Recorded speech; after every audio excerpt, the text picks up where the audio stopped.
Hello everyone, welcome back to my channel with 5 more phrasal verbs with their meaning, example sentences, plus their simple past form and past participle forms. To learn phrasal verbs weekly, don't forget to subscribe to my channel and click onto the bell icon. And if you think this video is useful to you, don't forget to click the like button and share this with others as well. Now let's move on to the lesson. The first phrasal verb is bring up. Bring up, brought up, brought up.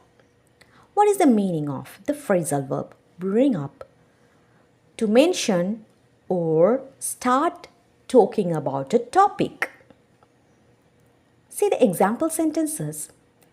She brought up the issue of safety during the meeting. I didn't want to bring up his past mistakes in front of everyone.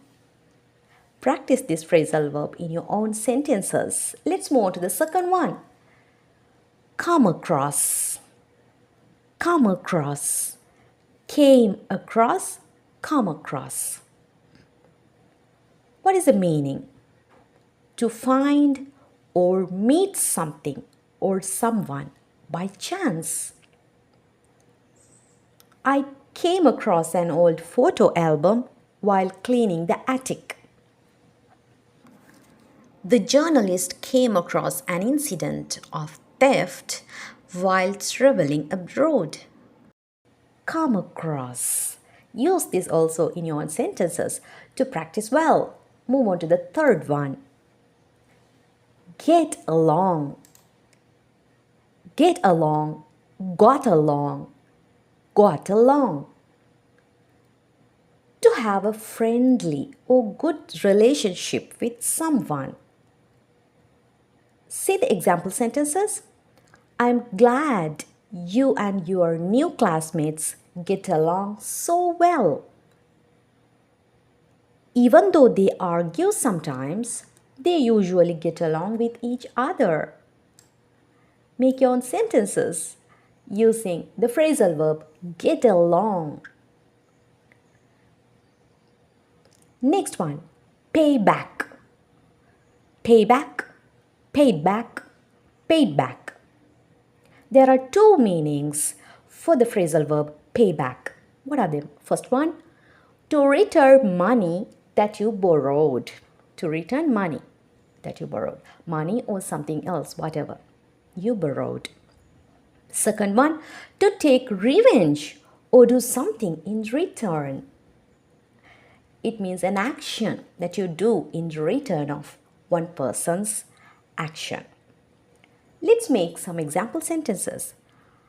I'll pay back the money I borrowed from you tomorrow.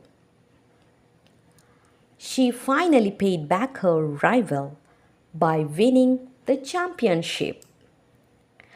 Don't forget to make sentences and share that in the comment section so that everybody can see your own sentences.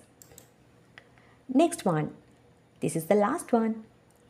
Put off. Put off, put off, put off. There are two meanings for this as well. What is the first meaning? To postpone or delay something. Say the example sentence. They decided to put off the meeting until next week. Don't put off your homework until the last minute.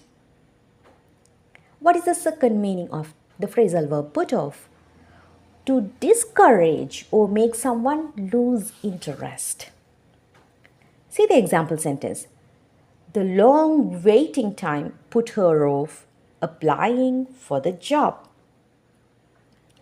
So, today we have learned 5 more phrasal verbs. Now, make your own sentences using all these phrasal verbs in different tenses and share them in the comment section. So, let's meet with another 5 phrasal verbs next week. Until that, take care.